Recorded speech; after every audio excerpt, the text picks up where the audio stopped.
کہیں یہی وہ نہ ہو جس کا خواب میں نے دیکھا تھا۔ درباریوں میں کھلبلی مچ گئی۔ فرعون نے تلوار کی طرف اشارہ کیا۔ اسے ابھی قتل کر دو، میں خطرہ مول نہیں لے سکتا۔ فضا میں سناٹا چھا گیا۔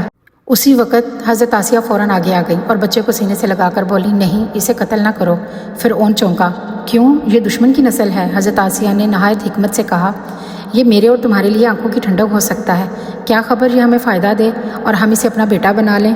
فرعون نے طنزیہ ہنسی کے ساتھ کہا، کیا تم ایک بچے سے میری سلطنت بچانے کا مشورہ دے رہی ہو؟ میں رب اعلیٰ ہوں، مجھے کسی بچے سے کوئی خطرہ نہیں۔ پھر رک کر بولا، ٹھیک ہے، اسے زندہ رہنے دو، لیکن یاد رکھو یہ میرا نہیں، تمہارا ہے صرف۔ اور یوں اللہ کا فیصلہ فرعون کے حکم پر غالب آ گیا۔ وہی بچہ جس کے خوف سے فرعون نے ہزاروں بچوں کو قتل کروا دیا تھا، آج اسی کے محل میں محفوظ ہو گیا۔ لیکن عجیب بات یہ تھی کہ بچہ کسی عورت کا دودھ نہیں قبول کر رہا تھا۔ لونڈیوں نے کہا، یہ بچہ دودھ نہیں پی رہا۔ فرعون جھنجھلا اٹھا، اگر یہ بچ گیا تو کسی عورت کو بلا کر دودھ پلاؤ۔ اسی وقت ایک بچی آگے آئی جو کہ حضرت موسیٰ علیہ السلام کی بہن تھی اور سادگی سے بولی، کیا میں آپ کو ایک ایسے گھر کا پتہ بتاؤں جو اس بچے کی اچھی پرورش کر سکتا ہے؟ اور حضرت آسیہ نے کہا، ہاں، فوراً مجھے وہاں لے چلو۔ اور یوں اللہ تعالیٰ کا وعدہ پورا ہونے لگا۔ وہ ماں جس نے بچے کو دریا میں ڈالا تھا، اب شاہی حکم سے اسے اپنی گود میں واپس لینے والی تھی۔ مصر کی دھوپ تیز تھی۔ فرعون کی سلطنت میں ظلم اپنے عروج پر تھا اور بنی اسرائیل کی حالت اس سے بھی زیادہ سخت تھی۔ حضرت موسیٰ علیہ السلام جوان ہو چکے تھے، طاقتور، نڈر اور عادل دل کے مالک تھے۔ ایک دن حضرت موسیٰ علیہ السلام مصر کی گلیوں میں پھر رہے تھے کہ ان کی نظر ایک مصری آدمی پر پڑی جو ایک بنی اسرائیل کے غلام پر ظلم کر رہا تھا۔ وہ مصری زور سے بولا، چپ رہو، اگر تم نے ہل کر بھی دیکھ لیا تو تمہاری جان خطرے میں ہے۔ بنی اسرائیلی غلام ڈر کے ساتھ بولا، برائے مہربانی مجھے چھوڑ دیجیے۔ حضرت موسیٰ علیہ السلام نے فوراً قدم بڑھایا اور غصے سے کہا، کیا تم اسے مار رہے ہو؟ یہ تمہارے لیے حق نہیں؟ کیا تمہیں اللہ کے عذاب کا خوف نہیں؟ مصری نے حضرت موسیٰ علیہ السلام کی طرف دھمکی دی، تم کون ہو کہ میری بات کاٹ رہے ہو؟ کیا تم فرعون کے خلاف بولنے کا حوصلہ رکھتے ہو؟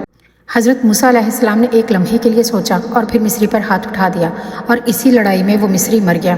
بنی اسرائیل کے غلام نے حضرت موسیٰ کی طرف دیکھا اور خوف اور حیرت سے کہا، تم نے اسے مار دیا؟ اب فرعون جان جائے گا۔ حضرت موسیٰ نے ڈرتے ہوئے کہا، میں نے اسے جان بوجھ کر نہیں مارا، بلکہ ظلم کے خلاف کھڑا ہوا، کاش کہ کوئی اور رستہ ہوتا۔ چند دن بعد خبر فرعون تک پہنچ گئی۔ فرعون نے حکم دیا، موسیٰ تم نے مصر کے آدمی کو مارا ہے۔ دربار میں لوگ سر جھکائے بیٹھے تھے، لیکن حضرت موسیٰ علیہ السلام دل میں ہمت جمع کی اور انہوں نے پرعزم لہجے میں کہا، اللہ کی راہ میں کوئی خوف نہیں، صرف انصاف کی بات تھی۔ حضرت موسیٰ علیہ السلام نے سمجھ لیا کہ فرعون کے محل میں اب ان کے لیے کوئی حفاظت نہیں۔ رات کے اندھیرے میں وہ دروازے سے نکل گئے اور صحراؤں کی طرف بڑھنے لگے۔ حضرت موسیٰ علیہ السلام نے اپنے دل میں کہا، اب وقت آ گیا ہے کہ میں اپنے رب کی حفاظت پر بھروسہ کروں اور دشمن کے ہتھ کنڈوں سے بچ کر نئے راستے تلاش کروں۔ جب وہ ریتیلی زمین پر چل رہے تھے، ایک قریبی آدمی نے پوچھا، تم کہاں جا رہے ہو موسیٰ؟ فرعون کے لوگ تمہیں ڈھونڈ رہے ہیں۔ حضرت موسیٰ علیہ السلام نے پرعزم آواز میں کہا، میں انصاف اور اللہ کی رہنمائی کے لیے جا رہا ہوں۔ فرعون کے ظلم کے سامنے سر جھکانا میرا مقصد نہیں۔ آدمی نے سر ہلایا اور چپ ہو گیا، کیونکہ وہ جان گیا تھا کہ یہ نوجوان صرف خوفزدہ نہیں بلکہ اللہ کے مقصد سے روشن ہے۔ حضرت موسیٰ علیہ السلام فرعون کے ظلم سے بچ کر مدین کی زمین پر پہنچے۔ صحرائی ریت کے درمیان ایک چھوٹا سا شہر تھا جہاں پانی کے کنویں اور گائے پالنے والے لوگ رہتے تھے۔ ایک دن حضرت موسیٰ علیہ السلام کنویں کے قریب آئے تاکہ پانی پئیں اور تھوڑی دیر آرام کریں۔ کنویں کے کنارے ایک بزرگ آدمی حضرت شعیب علیہ السلام اپنی بیٹیوں کے ساتھ گائے پانی پلاتے تھے۔ حضرت موسیٰ علیہ السلام نے احترام سے کہا، السلام علیکم، کیا میں بھی پانی لے سکتا ہوں؟ حضرت شعیب علیہ السلام نے مسکراہٹ کے ساتھ کہا، وعلیکم السلام بیٹے، یہاں سب کے لیے پانی ہے۔ حضرت موسیٰ علیہ السلام نے دیکھا کہ کچھ آدمی اپنی گائیں کنویں میں لے جا رہے ہیں اور حضرت شعیب علیہ السلام ان کی رہنمائی کر رہے ہیں۔ حضرت موسیٰ علیہ السلام نے دل میں سوچا، یہ آدمی بڑا نیک اور منصف معلوم ہوتا ہے، شاید میں یہاں کچھ وقت گزار سکوں اور سکون حاصل کر سکوں۔ کنویں کے قریب ہی کچھ نوجوان لڑکیاں اپنی گائیں لاتی، لیکن کچھ نوجوان مرد ان کی گائے چرنے کے عمل میں رکاوٹ ڈال رہے تھے۔ حضرت موسیٰ علیہ السلام نے فوراً قدم بڑھایا اور غصے سے کہا، آپ لوگ کیوں لڑکیوں کو روک رہے ہیں؟ یہ انصاف کے خلاف ہے۔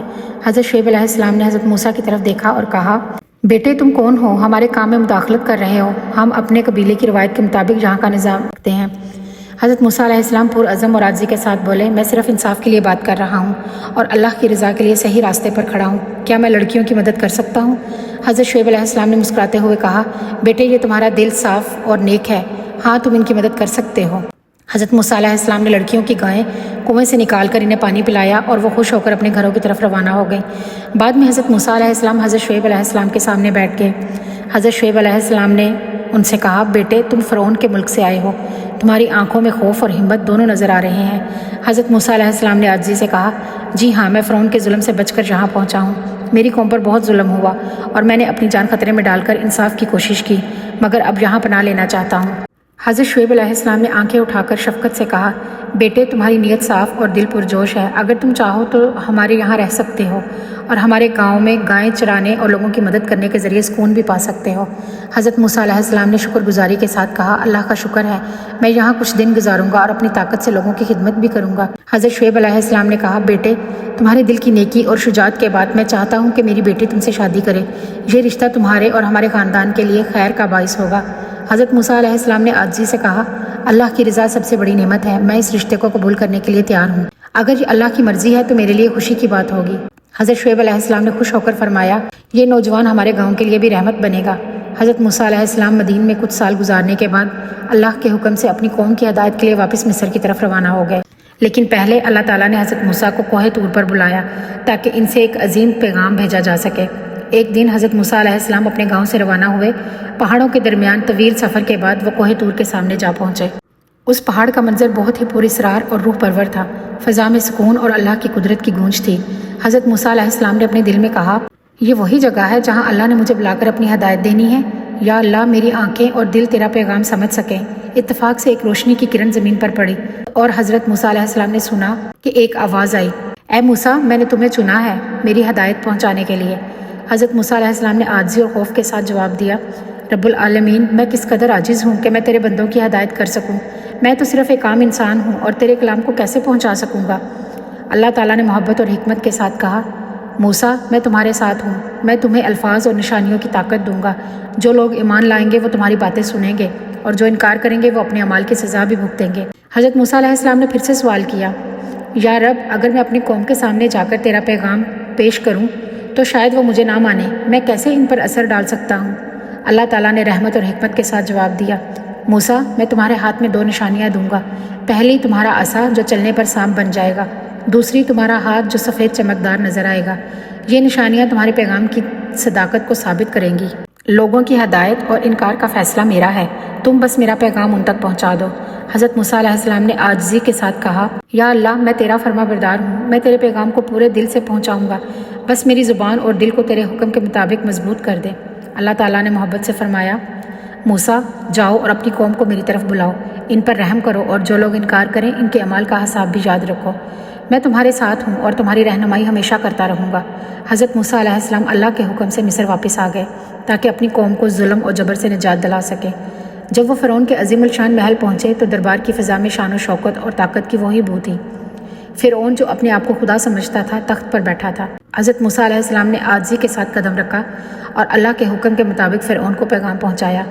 حضرت موسیٰ علیہ السلام نے جرأت اور ادب کے ساتھ کہا، اے فرعون میں اللہ کی طرف سے تمہارے پاس آیا ہوں جو رب العالمین ہے، تم قوم پر ظلم بند کرو اور انہیں آزادی دو، اگر تم ایسا کرو گے تو تمہارے لیے بھلائی ہوگی ورنہ سزا ہوگی جو تم نے کبھی نہیں دیکھی۔ فرعون غرور کے ساتھ بولا، کون ہے عام انسان جو مجھے نصیحت کرے؟ میں فرعون ہوں، زمین و آسمان کا حکمران، تمہیں کیا لگتا ہے کہ تمہارے یہ پیغامات میرے خوف کو بدل سکتے ہیں؟ حضرت موسیٰ علیہ السلام پورے اعتماد لہجے میں بولے، میرا رب تمہیں نہیں بلکہ تمہارے اعمال کو بھی دیکھ رہا ہے۔ اللہ کا حکم ہے کہ ظلم و ستم ختم کیا جائے اور سچائی کی راہ اختیار کی جائے، یہ صرف تمہارے لیے نصیحت نہیں بلکہ تمہاری قوم کے لیے رہنمائی ہے۔ فرعون نے طنزیہ انداز میں کہا، تمہارے رب نے تمہیں کیا نشانیاں دی ہیں؟ کیا واقعی تم اللہ کے نبی ہو؟ تو اپنی بات ثابت کرو۔ حضرت موسیٰ علیہ السلام نے ایمان کے ساتھ کہا، یہ میرا عصا ہے اے فرعون۔ حضرت موسیٰ علیہ السلام نے عصا زمین پر رکھا جو فوراً سانپ بن گیا اور دربار کے سب لوگوں کے سامنے رینگنے لگا، دیکھو یہ اللہ کی نشانی ہے، اور میرا ہاتھ جو سفید اور چمکدار نظر آ رہا ہے یہ بھی تمہارے سامنے ہے، یہ سب اللہ کے حکم سے ہوا ہے تاکہ تم اور تمہاری قوم ایمان لے آئیں۔ فرعون حیرانی اور خوف کے ساتھ بولا، یہ جادو ہے، کوئی بھی انسان ایسے نہیں کر سکتا، تمہاری باتیں جھوٹی ہیں اور تمہیں سزا ملے گی، میں تمہارے رب کو نہیں مانتا اور میں اپنی قوم کو بھی میرے حکم کے خلاف نہیں جانے دوں گا۔ حضرت موسیٰ علیہ السلام نے صبر کے ساتھ کہا، فرعون اللہ تمہارے دل کی بھڑاس جانتا ہے، میں تمہیں بس نصیحت کر رہا ہوں اور اللہ کا حکم لے کے آیا ہوں، جو لوگ ایمان لائیں گے وہ نجات پائیں گے اور جو انکار کریں گے ان کے اعمال کا حساب بھی اللہ کے ہاتھ میں ہے۔ میں تمہارے سامنے صرف اللہ کا پیغام رکھتا ہوں اور تمہیں اس کے بعد نتائج کا علم ہے۔ فرعون نے غصے سے کہا، اے موسیٰ اگر تمہیں رب نے بھیجا ہے تو تمہارے پیغام سے میری سلطنت کبھی نہیں ڈگمگائے گی، کل تمہیں اور تمہاری قوم کو سبق سکھایا جائے گا۔ حضرت موسیٰ علیہ السلام نے اللہ کے حکم سے فرعون کے دربار میں پیغام پہنچا دیا، لیکن فرعون نے انکار کیا اور دھمکیاں جاری رکھی۔ اللہ تعالیٰ نے موسیٰ کو ہدایت دی کہ وہ بنی اسرائیل کو لے کر مصر سے روانہ ہوں اور فرعون کی قہر و عذاب سے خبردار رہیں۔ حضرت موسیٰ علیہ السلام نے قوم کو ہدایت دیتے ہوئے کہا، اے بنی اسرائیل، آج رات اللہ کا حکم ہے کہ ہم مصر سے نکل جائیں۔ فرعون اور اس کے لشکر ہمارے پیچھے آئیں گے، لیکن اللہ کی مدد ہمارے ساتھ ہے۔ ہر ایک کو تیار رہنا ہوگا اور اللہ پر بھروسہ رکھنا ہوگا۔ اے اللہ کے نبی، اگر فرعون اور اس کا لشکر ہم پر حملہ کریں گے تو ہم کیا کریں گے؟ حضرت موسیٰ علیہ السلام نے اعتماد کے ساتھ کہا، ڈرو مت، اللہ ہمارے لیے راستے کھول دے گا، اس پر ایمان رکھو اور قدم قدم پر اس کی ہدایت کے مطابق چلو۔ ہم اس دن کو کبھی نہیں بھولیں گے جس میں اللہ نے ہمیں نجات دی۔ حضرت موسیٰ علیہ السلام اور بنی اسرائیل مصر کے باہر پہنچے تو انہوں نے دیکھا کہ فرعون اور اس کا لشکر بھی قریب آ رہا ہے۔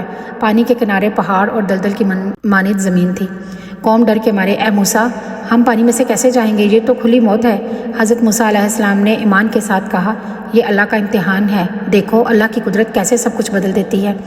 حضرت موسیٰ علیہ السلام نے اللہ کے حکم سے عصا زمین پر رکھ دی، پانی کے بیچوں بیچ رستہ کھل گیا اور بنی اسرائیل محفوظ طور پر پار کر گئے۔ فرعون جو غرور و تکبر میں ڈوبا ہوا تھا، لشکر کے سامنے پانی کے پار جانے کی کوشش کرنے لگا۔ فرعون غصے میں موسیٰ کے پیچھے چلوں گا اور اسے پکڑ لوں گا، یہی وہ موقع ہے جب میں ثابت کروں گا کہ میں سب سے بڑا حکمران ہوں۔ اور لشکر ڈر کے ساتھ بولا، لیکن بادشاہ سلامت، پانی خطرناک ہے، یہ کوئی عام راستہ نہیں۔ فرعون تکبر کے ساتھ بولا، خاموش، میں فرعون ہوں اور میرا حکم ہر شے پر نافذ ہے۔ آج موسیٰ کو سبق لازمی سکھایا جائے گا۔ جیسے ہی فرعون اور اس کا لشکر پانی میں داخل ہوئے، اللہ تعالیٰ نے دریائے نیل کے پانی کو واپس آپس میں جوڑ دیا۔ فرعون اور اس کے لشکر ڈوب گئے اور زمین اللہ کی قدرت کے سامنے خاموش ہو گئی۔ حضرت موسیٰ علیہ السلام یہ سب دیکھ کر قوم کو تسلی دینے لگے، دیکھو اللہ نے اپنے نبی کی مدد کی اور ظلم کرنے والوں کو ان کے اعمال کے مطابق سزا دی۔ ہمیں ہمیشہ اللہ پر ایمان اور بھروسہ رکھنا چاہیے۔ اور قوم نے شکر کے ساتھ کہا، اے موسیٰ، ہم نے اللہ کی طاقت دیکھی اور آج سے ہمارا ایمان اور مضبوط ہو گیا ہے۔ ہم وعدہ کرتے ہیں کہ ظلم اور ناانصافی کے خلاف اللہ کی راہ پر چلیں گے۔ اور پھر جب حضرت موسیٰ علیہ السلام کی عمر مبارک طویل جدوجہد، آزمائش اور اللہ کی راہ میں جدوجہد سے بھر چکی تھی تو بنی اسرائیل ایک نئے مرحلے کے قریب پہنچ چکے تھے۔ فرعون ہلاک ہو چکا تھا، غلامی کی زنجیریں ٹوٹ چکی تھیں، مگر قوم کے دلوں میں اب بھی کمزوریاں اور نافرمانیاں باقی تھیں۔ حضرت موسیٰ علیہ السلام نے اپنی پوری زندگی اللہ کے دین، حق کی دعوت اور اپنی قوم کی اصلاح میں گزار دی تھی۔ کوہ طور پر کلام الہی، فرعون کے مقابلے میں کھڑے ہونا، بنی اسرائیل کو نجات دلانا، یہ سب ان کی عظیم حیات کے روشن باب تھے۔ جب بنی اسرائیل ارض مقدس کے قریب پہنچے تو اللہ تعالیٰ کا حکم آیا، اس سرزمین میں داخل ہو کر ظالموں سے مقابلہ کیا جائے، مگر قوم نے پھر کمزوری دکھائی۔ قوم کے لوگ کم ہمتی سے بولے، اے موسیٰ، وہاں تو طاقتور لوگ رہتے ہیں، ہم ان سے مقابلہ نہیں کر سکتے، آپ اور آپ کا رب جائیں اور لڑیں، ہم تو یہیں بیٹھے رہیں گے۔ یہ سن کر حضرت موسیٰ علیہ السلام کا دل بہت رنجیدہ ہو گیا۔ انہوں نے بارگاہ الہی میں عرض کی، اے میرے رب، میں اپنی جان اور اپنے بھائی کے سوا کسی پر اختیار نہیں رکھتا، بس ہمارے اور نافرمان قوم کے درمیان فاصلہ فرما دیجیے۔ اللہ تعالیٰ نے اس نافرمانی کے بدلے بنی اسرائیل پر 40 سال کی سرگردانی مسلط فرما دی۔ انہی برسوں کے دوران حضرت موسیٰ علیہ السلام کا وقت رخصت بھی قریب آ گیا۔ ایک دن ملک الموت حضرت موسیٰ علیہ السلام کے پاس آئے، مگر ابتدا میں حضرت موسیٰ انہیں پہچان نہ سکے۔ روایات کے مطابق جب حضرت موسیٰ علیہ السلام کو حقیقت معلوم ہوئی تو انہوں نے اللہ تعالیٰ سے دعا کی، اے میرے رب، اگر ممکن ہو تو مجھے ارض مقدس کے قریب وفات عطا فرما تاکہ میں اس سرزمین کے قریب دفن ہوں جس کا وعدہ کیا گیا ہے۔ اللہ تعالیٰ نے ان کی دعا قبول فرما لی۔ حضرت موسیٰ علیہ السلام نے اپنی قوم کو جمع کیا۔ ان کی آواز میں کمزوری تھی، مگر الفاظ میں وہی حق، وہی سچائی تھی۔ حضرت موسیٰ علیہ السلام نے اپنی قوم سے کہا، اے بنی اسرائیل، اللہ سے ڈرتے رہنا، اس کے احکام کو نہ چھوڑنا، نبیوں کی نافرمانی نہ کرنا اور دنیا کی محبت کو اپنے دلوں پر غالب نہ آنے دینا۔ یاد رکھنا، عزت اطاعت میں ہے اور ذلت نافرمانی میں۔ قوم کی آنکھوں میں آنسو تھے، وہ جانتے تھے کہ آج ان کا نبی، ان کا راہبر ان سے جدا ہونے والا ہے۔ پھر وہ وقت آ گیا جب حضرت موسیٰ علیہ السلام نے اللہ کی رضا پر سر جھکا دیا۔ نہ کوئی شاہانہ محل، نہ تخت، بس ایک عظیم نبی اللہ کے حضور حاضر ہو گیا۔ حضرت موسیٰ علیہ السلام کی وفات ارض مقدس کے قریب ایک مقام پر ہوئی اور ان کی قبر کو اللہ تعالیٰ نے مخفی کر دیا تاکہ لوگ قبر پرستی میں مبتلا نہ ہو۔ رسول اکرم صلی اللہ علیہ وسلم نے فرمایا ہے، اگر میں وہاں ہوتا تو تمہیں موسیٰ کی قبر دکھاتا جو سرخ ٹیلے کے قریب ہے۔